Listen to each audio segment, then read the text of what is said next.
July 24, 1959. At the opening of the American National Exhibition in Moscow, Richard Nixon and Soviet Premier Nikita Khrushchev have a kitchen debate. The debate was apparently about the best way to load a dishwasher and resulted in U.S. support of Guatemalan death squads.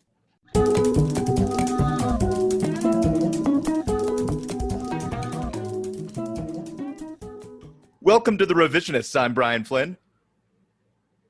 I'm Zach Powers. There we go. We're doing it. Sorry, I was a moment behind. I was getting up my notes. We're going full throttle. This is F9, baby. We're like pushing the pedal to the metal. Yeah. We're jumping from like one Dubai tower to another. I've not seen F9 yet, so I'm not sure. They're all the same. Are they going to space, or is that a later one? Cargo fast. That's the point. Yeah, cargo fast. Family good, cargo fast. Speaking of the Fast and Furious franchise, Mitch Jones is here. Howdy, y'all. I played Vin Diesel. Yeah. That's right. Vin Diesel has a number of body doubles, much like Saddam Hussein. Yeah. So Vin Diesel, you may not know, Vin Diesel does indeed do the voice for the Iron Giant and Groot, but every time you see Vin Diesel on screen, it's actually Mitch Jones, and Vin Diesel does the voice for that. He is strictly a voice actor. Now, Mitch Jones is the body actor. I did have questions about Triple X, the return of Xander Cage. Oh, yeah, dirt bike across the ocean. Yeah, very real. Very real. Yeah, that was almost poetic in a way I did not expect from the third movie in the Triple X franchise. You have to get that third X. The third X is the best X. Oh, yeah, that's the one that takes it from to. Yeah, two X's is 20 in Roman numerals, and 3 X's is either moonshine or porn. So, and either 3 X's is actually Roman for bow chicka bow wow. I mean, it's also a Roman numeral too. It's also the Roman numeral for 30, which is the new 20. So moonshine and pornography. That's the. Sorry, there is a crying baby in the background. De rigueur at this point. Yeah, that's just going to be a feature. Well, that's going to be in the next Fast and Furious. 10-year seatbelts. They talk about family, but when are they going to have a fucking baby that's always in the back of the car while they're dragging a safe down the Los Angeles freeway? It's interesting. She showed me the shooting script for F10. And yeah, it's mainly like a 3 men and a baby riff. There's very little driving in it. Well, we got Gutenberg dancing and Selleck signed on to reprise roles. There is driving. It's in a Toyota RAV4 though. That's the thing. The unfortunate part is they got the original baby on to reprise her role, and she's 30 now. Yeah, so it's like it's lost all. They're doing like de-aging, like with Little Man, which was not de-aging. They just CGI'd one of the Wayans brothers' heads onto a baby's body. Now that I think of it, de-aging was like Mank. Might not even have been a baby. It was definitely probably just a little person. Yeah, that's true. They should have gotten that baby from American Sniper. That baby cost $9 billion and took 30 hours to process a single frame. So many Disney animators died making that baby. It was imagineered to replace humanity. Oh, God.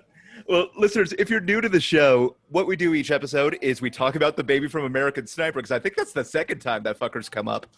Yeah, I don't know. I'm obsessed with him recently. If you could see, I'm the only person in the world who still thinks regularly about the baby from American Sniper. Or I think about the movie American Sniper at all. Yeah. A lot of people don't know this, but the baby from American Sniper, Vin Diesel. Vin Diesel did the voice. He's good. He's really good. Where? etc. Data is family. These are. I mean, Mitch. Obviously, your Vin Diesel is Vin Diesel. But Right. I guess my impression of Vin Diesel is. We established that Mitch is David Prowse to Vin Diesel's James Earl Jones. We all know. Right. Yep. There was a lot of on-screen tension with me and The Rock. He wanted to play the baby in American Sniper. I beat him out in the role. Was it The Rock who called Vin Diesel a candy ass, or the other way around? It doesn't matter. But The Rock. No, I think it was the Rock. Or no, I think The Rock said Vin Diesel had bad work ethic or whatever. Yeah, I could see that. Fans, you can look up the Rock Vin Diesel feud if you like. Yeah, find out the details. That is not what this episode is about. It's not what we talk about. We did momentarily say, should this be about the Rock Vin Diesel feud in our spies segment? Yeah, I mean, it might have happened on one of the days in the history that this will be affected by. I mean, it is history. But what we actually do is we take a topic from history, and one person presents the official USDA-approved version of events, and another person comes up with the underground, not mainstream, not your daddy's history, alternate version of events. And the winner, based on the opinion of one of us and the listening public, gets to become the truth going forward. In an aspect of the podcast, again, increasingly uncomfortable with since the emergence of Q. But if you listen to our last episode, Operation Snow White, with Cody Derricks, the alternate one out, which was a great fairy tale reimagining of the story of Scientology. Not the story told by Scientology, but the actual story of Scientology. So thank you to Cody for that. But this week, we are going to be discussing a man called Lionel Crabb. And Mitch, you'll be doing the true story. Lionel Crabb, not a chain restaurant. No. But, instead a man who lived for a while. Yes, yeah, a man who lived that was his epitaph. It could be all of our epitaphs. It's true. It's very Vonnegut. But Mitch, whenever you're ready, take it away. Lionel Kenneth Philip Crabb.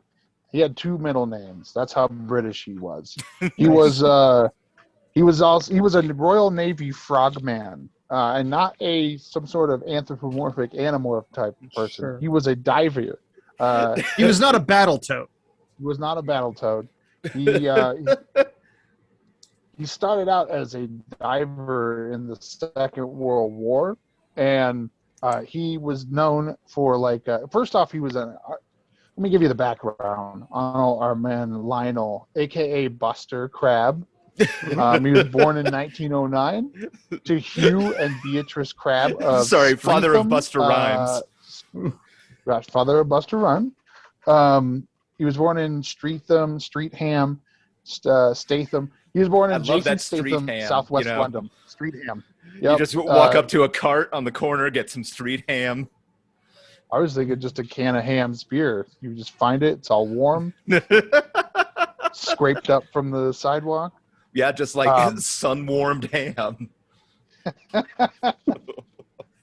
don't know. In England, ham has got to be on either the front or end of every. It's a hamlet. It's a street ham. It's Hampton Heath. Yeah, you got to put ham in there somewhere. It's the ham queen. Buckingham Palace. You're right. Yeah. The ham parliament. I think there's a bigger conspiracy at work here, fellas. In Britain, everything either starts or ends with ham. And if we're all lucky, we'll start and end with ham in our own lives. Yeah. So many great epitaphs in this episode so far. He died doing what he loved. Ham. Just ham.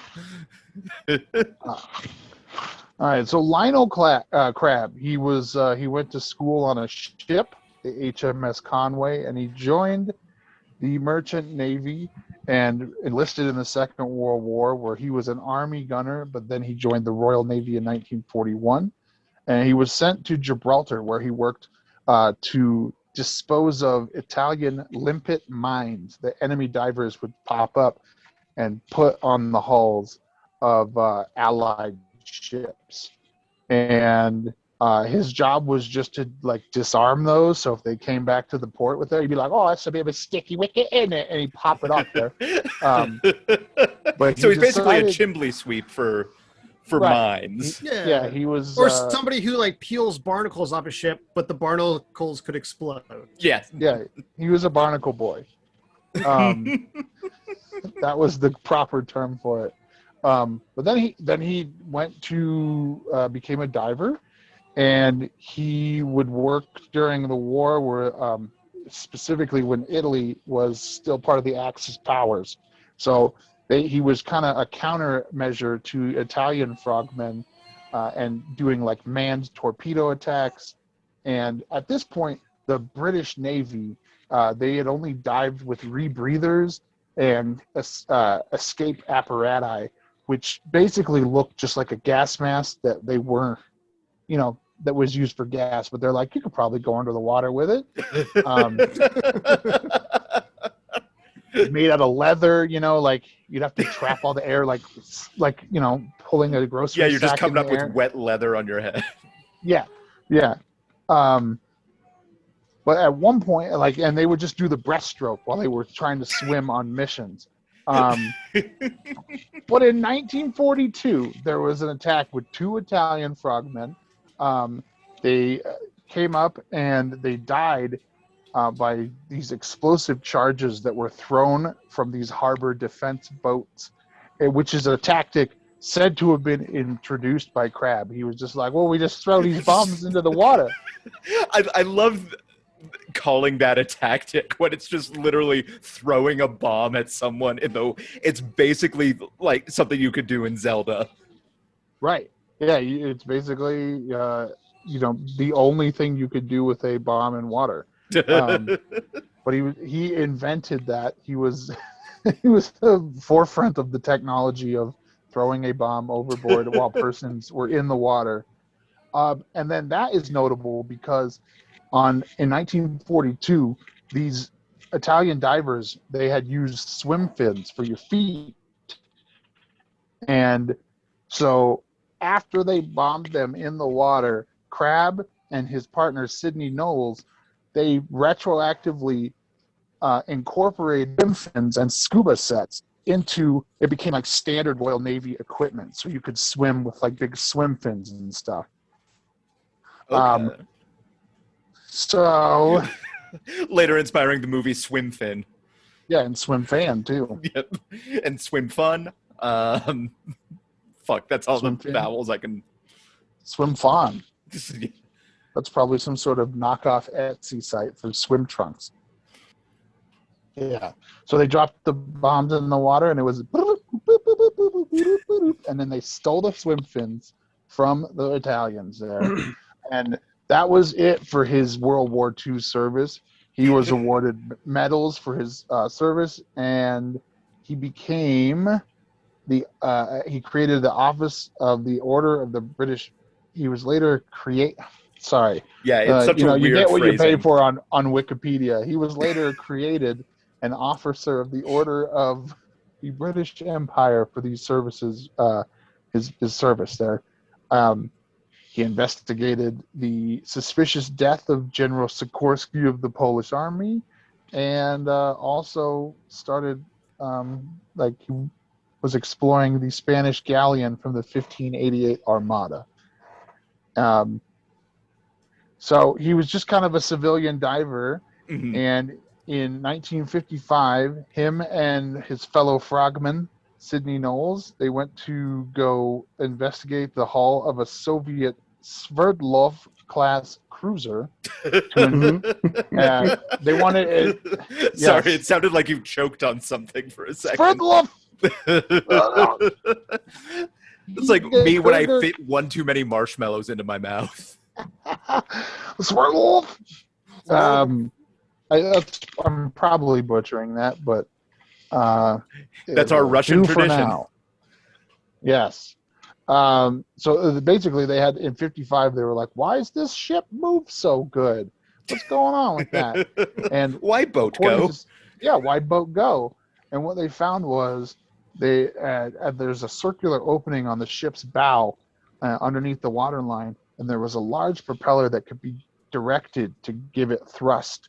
So instead of just being able to go back and forward, there was another propeller under the bow of the ship that could make it go left and right, or starboard and port.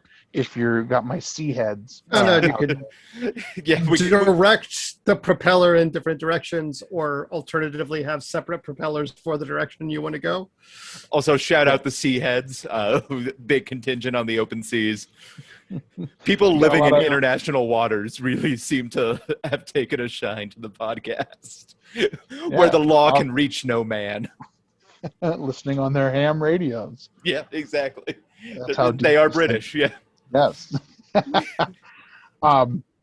So in '55, after they found out the secret propeller that was on this Russian cruiser, he had to retire due to his age.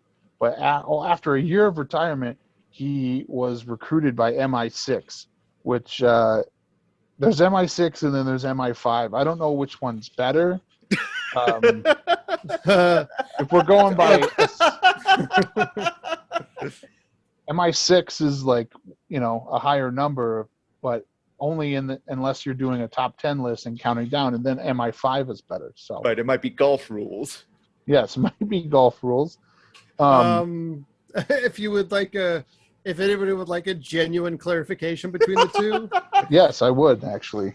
MI5 is like internal affairs. It's like the FBI, so it looks at things inside the country, and MI6 is like the CIA. It's external intelligence. It's other countries, what's going on there. So MI5 would track down serial killers inside of Britain, and MI6 would do foreign intelligence shit. They'd be like, exactly. Yes, they're the ones who would like overthrow the Iranian government or something. Just to pull a totally wild example out of the air. That said, I have no idea what MI1 through 3 do, or 4 for that matter. Well, MI3 is Tokyo Drift, I think. Yeah, that's true. Mm-hmm. And then MI2, they make lollipops. Ghost Protocols in there. Yeah. Ghost Protocols in there somewhere, for sure. Hey, if there was a government agency called Ghost Protocol, you better believe everybody's signing up for that. Yeah, umbrellas. It turns out to just be like the Bagsby brothers on the History Channel going to haunted house, like houses.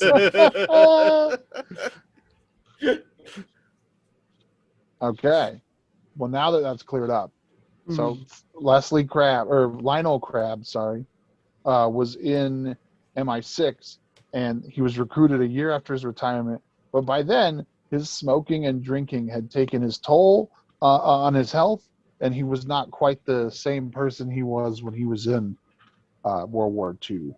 So, smoking, drinking, things affecting the lungs is perfect when you want to be a diving person. Yeah.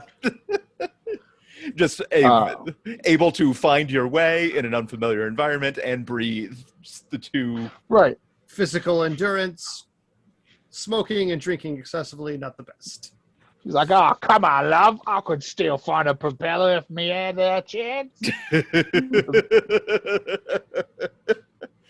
I don't know. His accent's all over the place in this, but I was having a lot of fun just imagining it. So MI6, they were like, hey, Crabb, we got a job for you.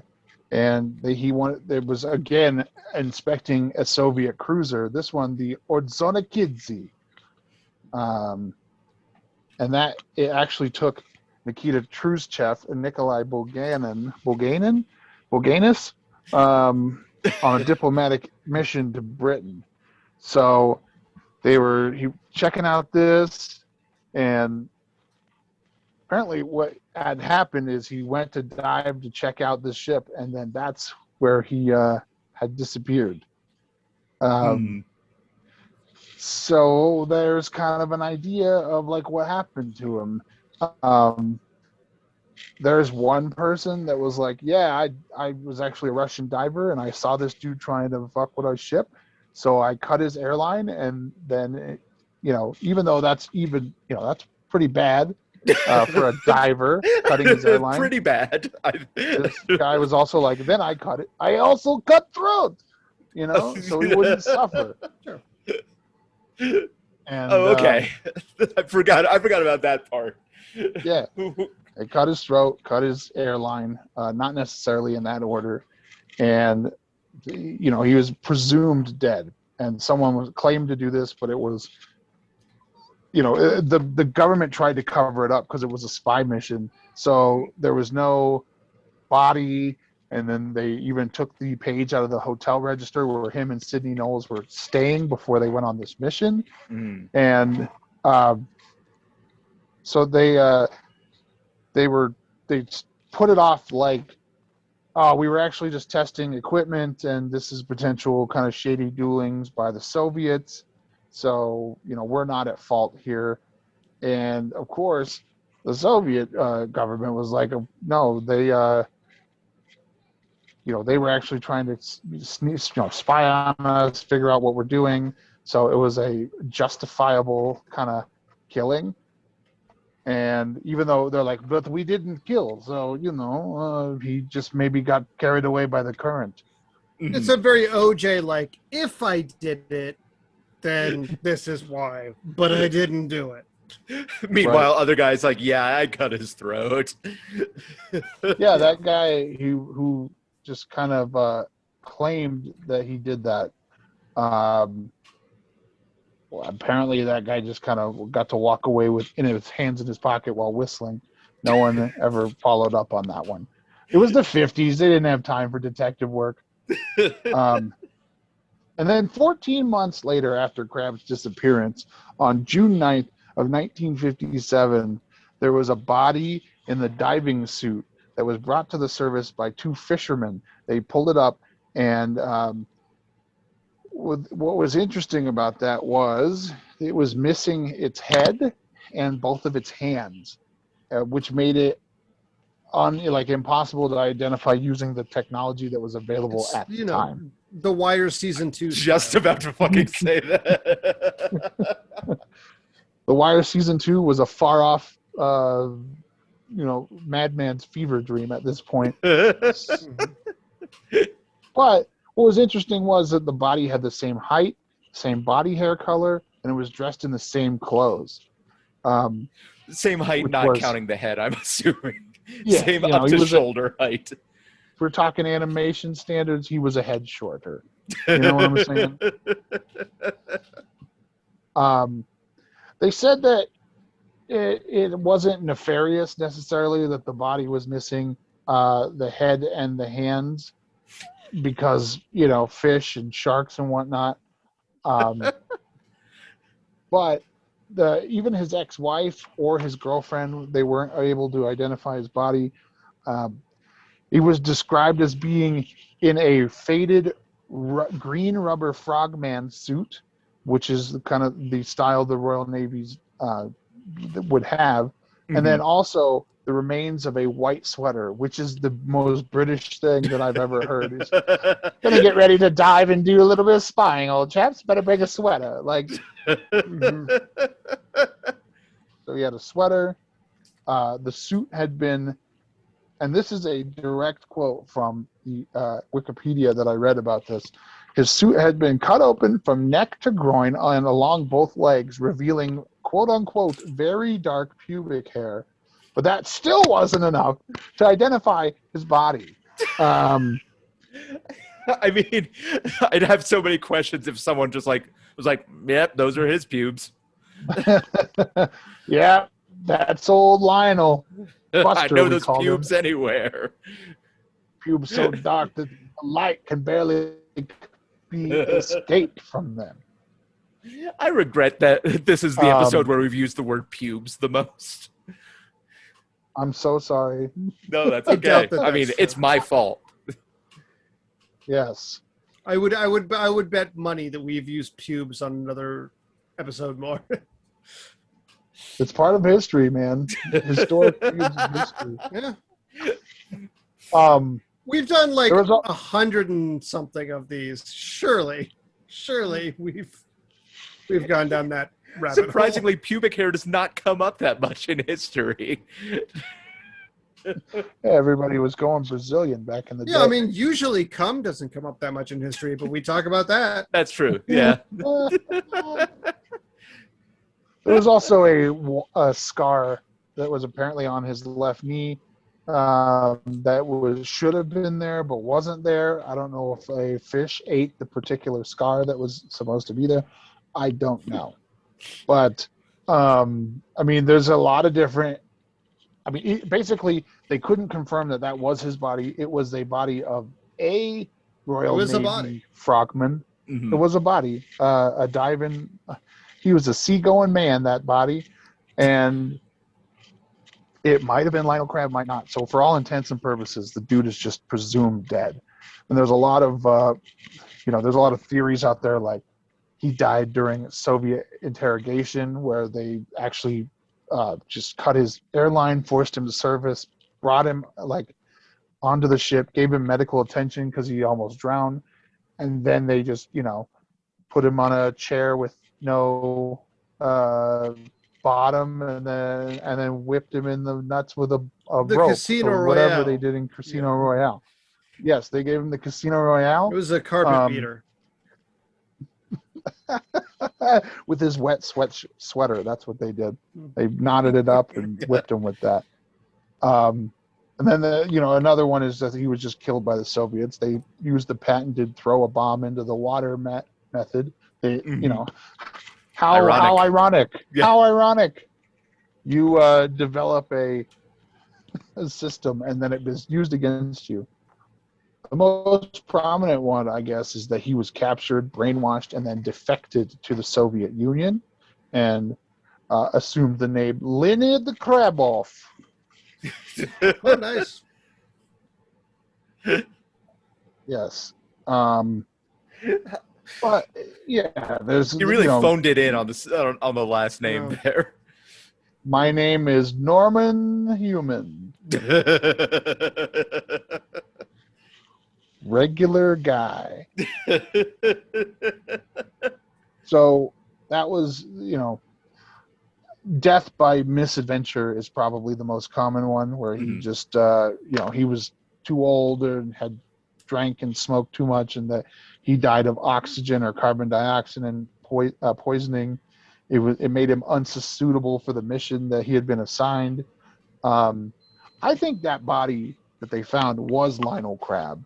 And I think that he actually, and I know this is an audio medium, so bear with me, listeners. I think he was doing some James Bond shit, and he was swimming in, and he was like, and he went to see the propeller, and the propeller, he was going to try to shoot the gap like some James Bond shit, and it cut off his hands. And as he was like, my hands, he was like trying to like catch them, as they fell to the bottom of the sea, and he leaned forward. Hands. He didn't have hands, so he was going to try to stump him, catch him in his stumps. But when he leaned forward to be like, my hands, he leaned into the propeller and it cut off his head.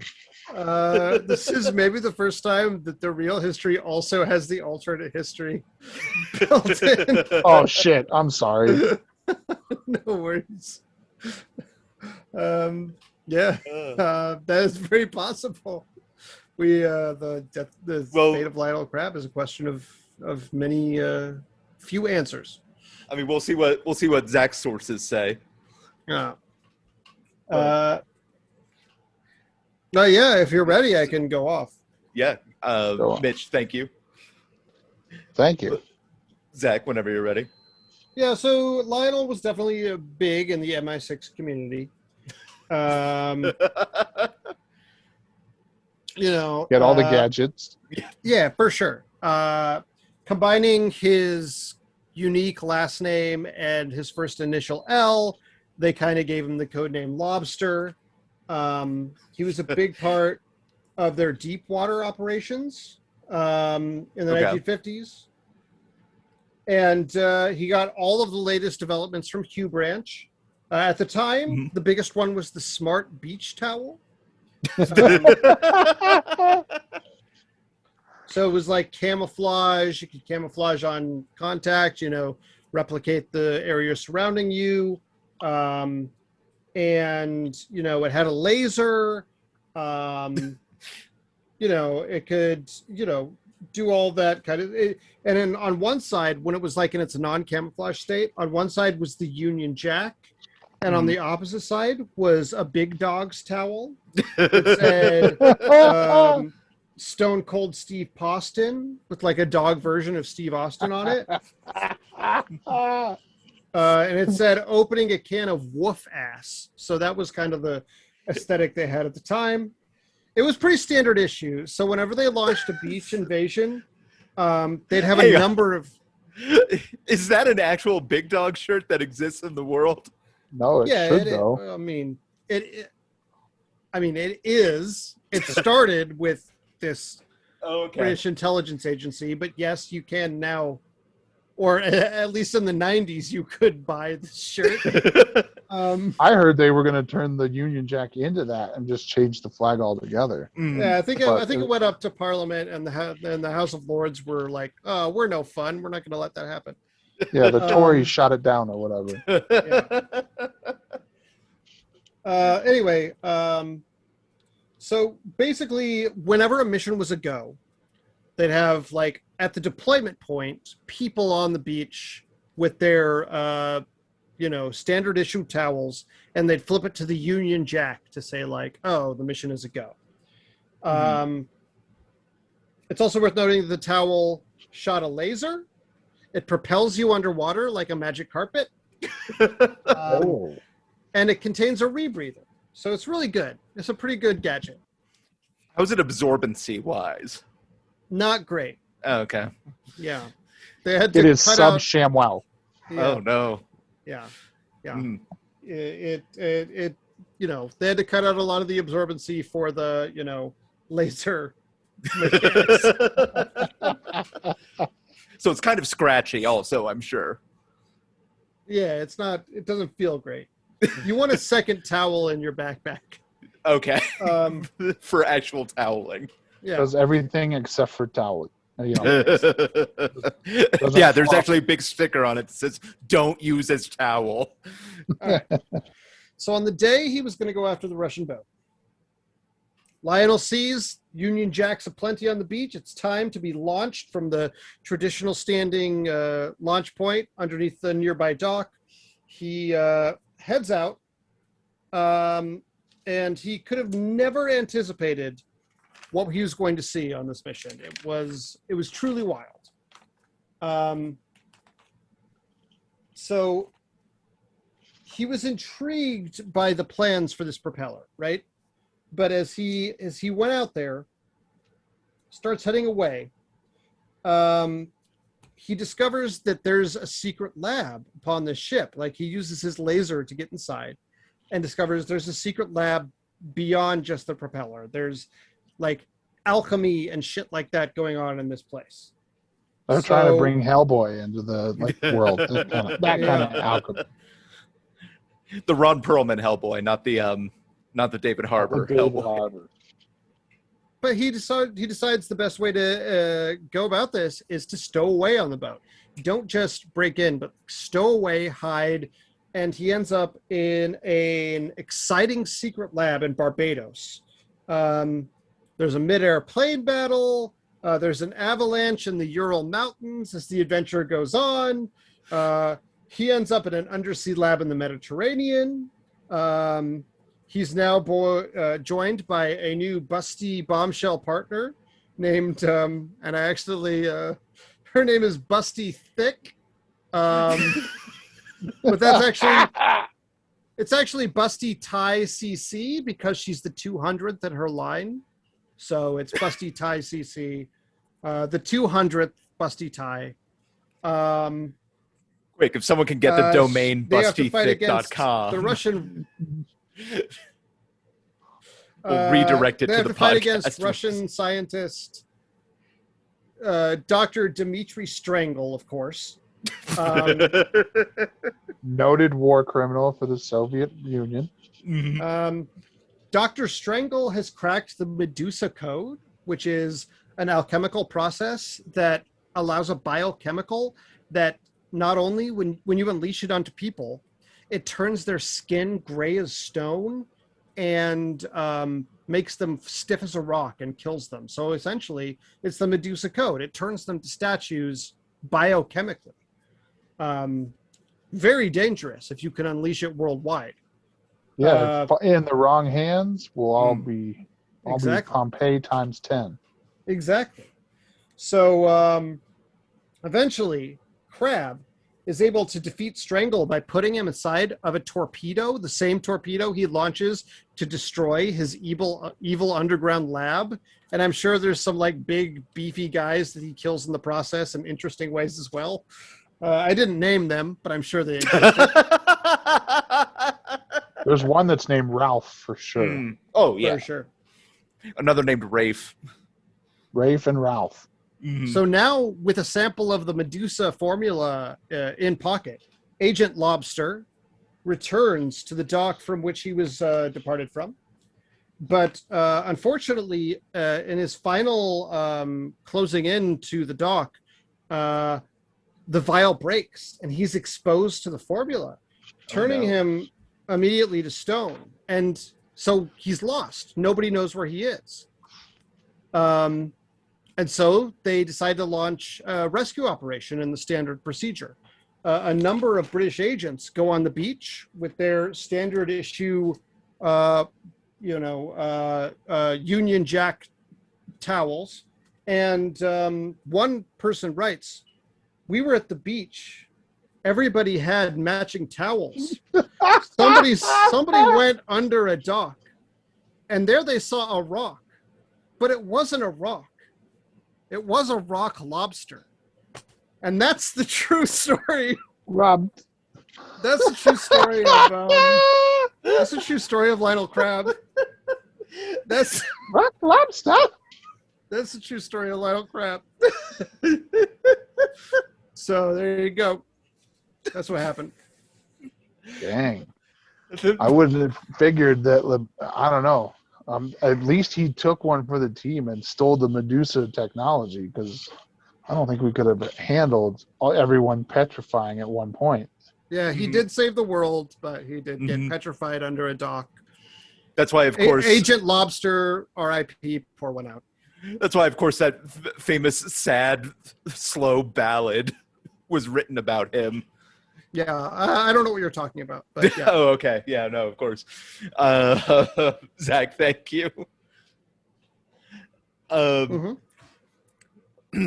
Before we get to judgment, just want to say that we would love to hear from you. If you want, we've gotten letters in the past. We always appreciate it. So you can send us a comment, question, recipe, treasure map, Skyrim advice to revisionistpodcast@gmail.com, or just use the contact form on our website, revisionistpodcast.com, or find us on Instagram or Twitter. In theory, we're on Facebook too. That's not updated because Facebook is a hellhole. It's the lowest rung of hell. It's Dante's Inferno. I don't know. Then there's it's hard to beat Twitter. I'd love to see the new circles of hell based on social media platforms. Yeah. And to be frank, Facebook, I'll give it this. Parler is probably below it, if that still exists. Oh, for sure. Yeah. For sure. Yeah. I feel like there was a while where like Facebook and Twitter were sort of like neck and neck. But Facebook pulled ahead. Yeah, Facebook ahead is a fun way to think about that. It was a quantum finish. Yeah. Also, we ask that if you have the time, and really, to listen to us whine. God fucking damn it. Am I just paranoid or am I just stoned? Little from column A, little from column B. Listeners, when I was on leave, we put up our Ernest Shackleton episode as one of our classics, which contains the most extended Green Day riff, I think, in the history of podcasting. I think this is only the second episode in which we've mentioned Green Day. I believe Jordan Dahl was our guest on that episode. Yeah.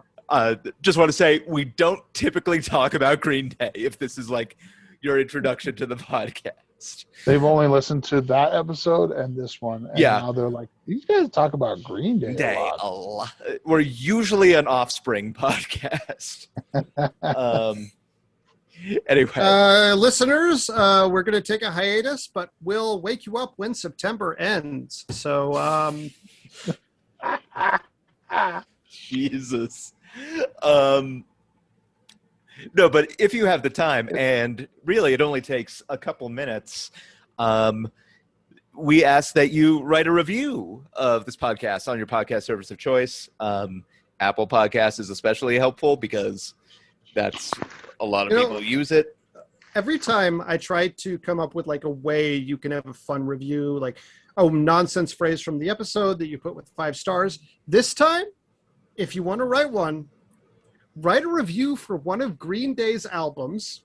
Don't acknowledge you're writing a review for a podcast at all and list as 5 stars. I think that'd be a lot of fun. Mm-hmm. Think of how many 5-star Green Day albums there are. American Nimrod. Idiot, whatever. Nimrod. Dookie. Whether or not what you put in there is inconsequential. That's what I'm saying. You do the review. The 5 stars and the written, that's all that matters. So you can write whatever you want. Talk about the time you saw this podcast at Warped Tour. Yeah. I mean, it's something unpredictable, but in the end, it's right. It is right. Yeah. I agree. Also, if you are so inclined, we do have a Patreon, patreon.com/therevisionists, with $1 and $5 a month options for supporting us. And if you have disposable income and aren't good with your money, you can send some our way. Hi, man. Like, Jeff Bezos went to fucking space. You know, you could spend. There's worse ways to spend your money than our podcast. Yeah, that's true. At least we're poor people. Comparatively speaking. Brian has a baby. You won't be a class. Yeah, whole baby. Don't be a class trader. Yeah. Support the podcast. I'm still also can't get over the fact that when he came back, he said, "Thank you, Amazon workers and customers, because you paid for this." At least he's honest. Out of here. At least he's really honest. Say that? Yeah, he did say that. Oh, God. But anyway, that gives me one. I'm gonna. I wish he got wearing a cowboy hat too, which was the fucking. If only he would have gotten like several bottles of piss whipped at them. Just right then and there. Maybe in space, a lot of piss fell in his face, and he just covered it up and was like, "Don't talk about that." Listen, we're getting back to Earth. It's been a great time in space. Do not tell anyone about my piss face. I beg you. Yeah. Maybe we won't if he figures out what happened to Lionel Crabb. I'll give you 6 months of free Prime, or whatever. Yeah, dude, I want to watch Invincible and The Boys. Well, Mitch, actually, speaking of watching things, you co-host Broadcast Geeks. I do. Yeah. Do you want to tell the world about it? Yes, we are a very inconsistent. Like, we're not a very time. We're currently talking. The one that released today is talking about like the 4th or 5th episode of Loki. But we talk about random things that we have no real agenda or anything. But we talk about what we watched and when we watch it, what we thought about it. Mostly, in the geek realm of superhero, Star Trek, Star Wars. There was one episode we talked about if you would ever trust a self-driving car, because one of the hosts is all about Tesla and everything in that. So we talked about that, and that just kind of eventually just ended up in like, does it follow Terminator rules or RoboCop rules for robotics? And yeah, so you can find that on Podbean.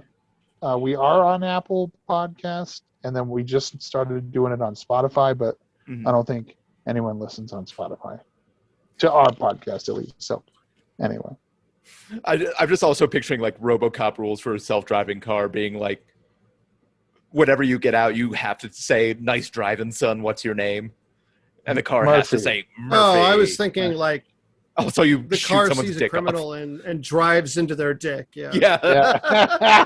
Yeah. Yes, that too. I mean, I guess it would probably just follow Terminator rules, because there's never been a human element to a self-driving car. So, I mean, hopefully they'd follow Asimov rules, right? That's the goal. Never turn against your a human. Or I don't know. Yeah, fucking Roomba rules or BattleBot rules. That's my fucking. BattleBots. Zach, sorry. I was just gonna say, now Sure. That's a name I've not heard in a long time. Zach, you co-host Movie Trap. That's true. That's a film podcast with me and a couple of my friends. The basic premise is each session, which is 3 episodes, we pick a theme. Each of us chooses an entrant for that theme, and at the end we pick who had the best choice, and that person gets to pick the next theme. And the theme can be anything. It could be as narrow as literally Sam Peckinpah films, or as wide as one time we had movies your significant other loves. And in that case, we just let our significant others pick the movie for us. But you can also do it petty and pick a shitty theme, so you force your co-host to watch a bad movie. So that's why it's called the Movie Trap. I love it. So if you like that, you can find it on podcast areas. Awesome. The podcast area. I just go and download it into my 5G chip that I have in me now. into your listen holes. Yep. Anyway, that brings us to the judgment phase, which falls to me this episode. And sometimes there is a twist at the end of an alternate that I both love and makes me the joke of it makes me angry, and I love it at the same time. So for that reason, I have to cast my vote for the alternate history. Yes, that was pretty solid, man. Who would have known? That the build up for that was. I worked backwards from that premise. Yep. But I tried to make it seem like it was a real alternate in its own right, like it was a James Bond spoof. Yeah, no, that's what I was. That's what I figured you were going for, and then at the end you pulled the Prestige on me. Yeah. But I do want one of those towels, though. Those towels sound pretty great. You did also invent a towel that I wouldn't want to use as a towel, but hey, if the Union Jack / Big Dog Stone Cold Steve Poston towel. Yeah. No. That's the side. If that's the side you see if there's danger. Mm-hmm. But listeners, voting is now open on Patreon, and check out our Instagram story on August 4th for the final round of voting. But that'll do it for this episode. Mitch, Great. Thank you so much for joining us. Thanks for having me, fellas. It's a lovely time, as always, coming back and doing the revisionist. And thanks for having me. Yeah, thank you for doing Thanks it. for coming. Zach, thank you as always.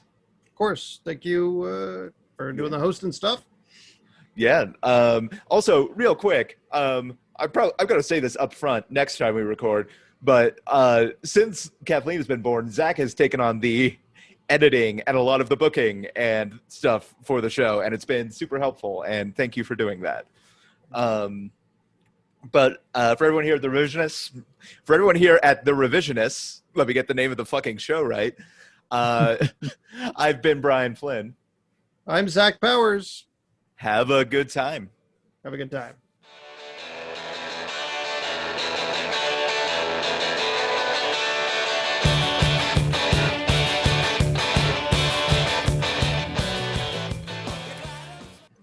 July 24th, 1987. At age 91, Hulda Crooks becomes the oldest known person to climb Mount Fuji, which hopefully finally got her grandchildren to give her a call. July 24th, 1943. Operation Gomorrah, the code name given to the Allied bombing of Hamburg, Germany, begins. Not to be confused with Operation Sodom, the code name for butt stuff. My daughter is here. July 24th, 1866. Tennessee becomes the first state to be readmitted to the Union following the Civil War, and all we have to show for it is Dollywood. July 24th, 1701. Antoine de la Motte Cadillac founds the trading post at Fort Pontchartrain, which would later become the city of Detroit. A painting of the founding shows Cadillac with vomit on his sweater already, mom spaghetti.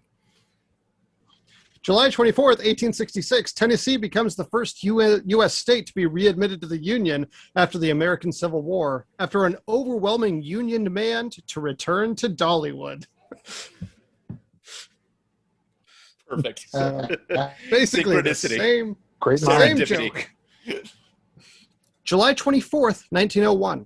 O. Henry is released from prison in Columbus, Ohio, after serving 3 years for embezzlement. He embezzled for his wife for Christmas, who had gotten him a vacation to somewhere besides prison that she paid for by turning state's evidence. July 24, 1969. Apollo 11 splashes down safely in the Pacific Ocean. Somewhere, Jeff Bezos dreams of replicating the event, but only if it's a small step for man and also a giant leap for man. None of this mankind bullshit.